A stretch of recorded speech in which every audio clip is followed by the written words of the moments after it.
Good evening, students. I hope you're going to enjoy this video, and the purpose of this will be to reduce the amount of time we have to talk about the lesson tomorrow in class, and you will be able to get to your center activities more quickly tomorrow. So our topic tonight is place value and rounding to the nearest 10,000 and 100,000. We're also going to be doing this on a vertical number line, which will be something new for you. So I will show you some examples as we go through the lesson on the video tonight.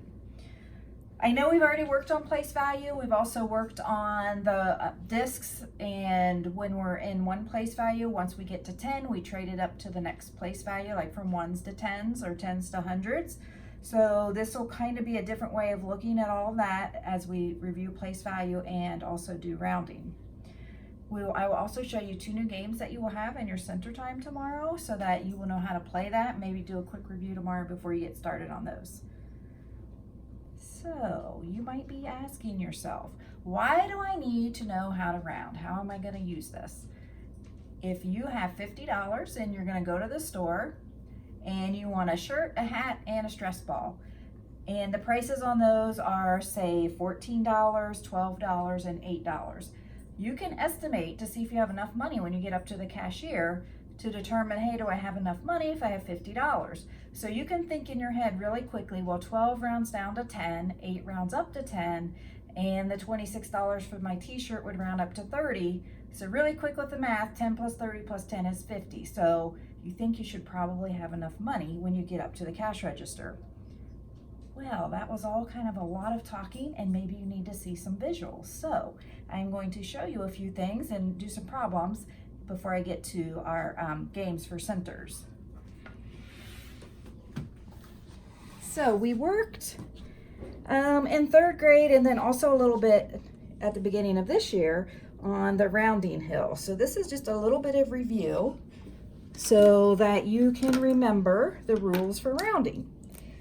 If your number that is to the right of the place value or rounding is a 0, 1, 2, or 3, remember you round back down.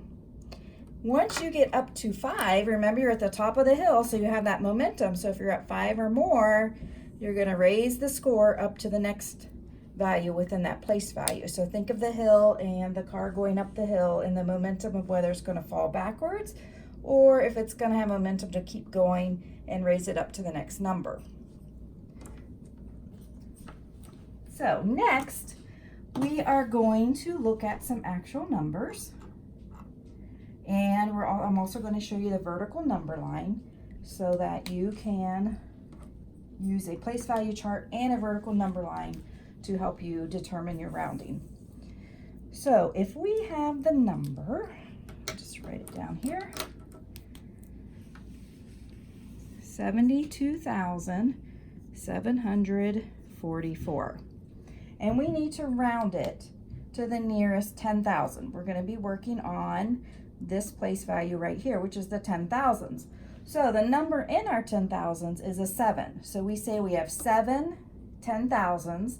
And if we say it in standard form, the way we talk normally, we would say that that is 70,000. So when we go to a vertical number line, we say, okay, how many 10,000s did we have? We had 7 10,000s. I'll just kind of abbreviate, and we also know that that stands for 70,000. So what would 1 more than 7 be? If we have 7 10,000s, 1 more 10,000 would be 7 plus 1. So we would be at 8 10,000s. Or 80,000. So hopefully that's making sense. If you add 1 to 7, you get an 8, and when we do it in standard form, it's 80,000 versus the 8 10,000s. So we know when we're dealing with tens that half of 10 is 5. So when we're figuring out the half value between 70,000 and 80,000, we know that it would be 5 more thousands. So our halfway point between 70,000 and 80,000 is going to be 75,000. So hopefully that's making sense to you, because when we count by 5s, we could also count by 5,000s, you know you would go 70,000, 75,000, 80,000. So we're at our halfway point at 75,000. So if we go back over to our number was 72,744.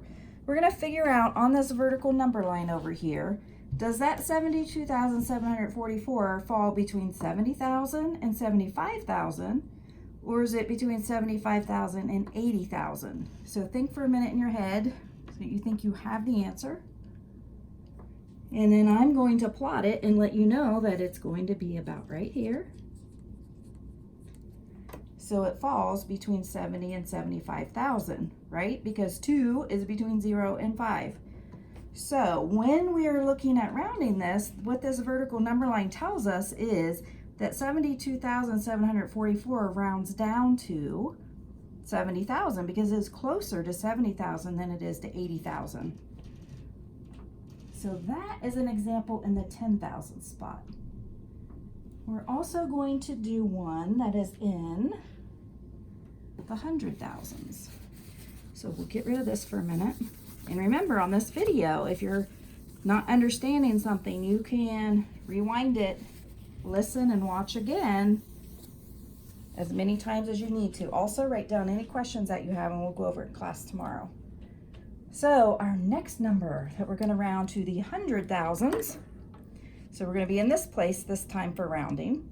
For the 100,000s, our number is 769,085. So hopefully you were thinking, since you didn't hear a number for the hundreds, that you know there's a 0 there. So be thinking about what all these place values mean. So our number is 769,085. So again, we're going to come over to our vertical number line. We know that we are at 769,085. So in the 100,000 spot, we have 700,000.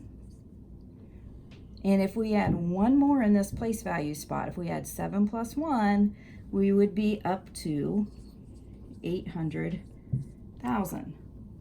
So our number is going to fall between 700 and 800,000. So the halfway point, remember, between a 10 is going to be 5. So again, our halfway point is 750,000. So if we are rounding 769,085, we know that, I'll get a different color for you, 769,085 is more than 750. So this is going to round up to 800,000. It's closer to 800,000 than it is to 700,000. So the next thing we need to do is quickly do our game. So I'm just going to super quickly show you what to do, and we'll talk about it more tomorrow. So the first game is with dice. So what you're going to do is roll 6 dice. You are going to put these numbers in order so that you have the biggest number possible. And then you're going to write it on your place value. So I'm going to write from right to left. So in my ones, I have a 1, tens is 2, hundreds is 2. So my number is 653,221. Then you're going to go over to your vertical number line. And again, this number is going to be between 600,000, 700,000. And my midpoint is 650,000. And then when you, with your group members, all decide and plot, you're going to see 653,221 would round to 700,000. So the number goes up to 700,000. The next game you are going to be doing deals with cards. This is a really quick one. You're going to draw 6 cards. You're not going to have to put them in greatest value or anything to get the biggest number. You're just going to go from right to left, ones to 100,000s with what you draw. Okay, so in my ones, I put the 9. Tens is another 9. Hundreds is a 3. 4,000. 5 10,000s. And 600,000. So our number is 654,399. So again, where's it going to round? This time we're rounding to the nearest 100,000. So we have 600,000. And we have 700,000. And we would do what in our rounding? If we are at halfway, would be 650, and our numbers at 654, 399. So this number is going to round up to 700,000. When we do tomorrow with our centers, one of these centers we're going to do 10 thousands, and, or sorry, 10 thousands, and the other one we're going to round to 100,000s. So tomorrow we will go over all of these things very briefly, just to make sure. If you had any quick questions, you'll also be meeting with me in one of your centers tomorrow, so we'll be doing some problems and we can go over anything that you had trouble with and just go over whatever questions you have. So hope you have a great evening. I'll see you tomorrow in class.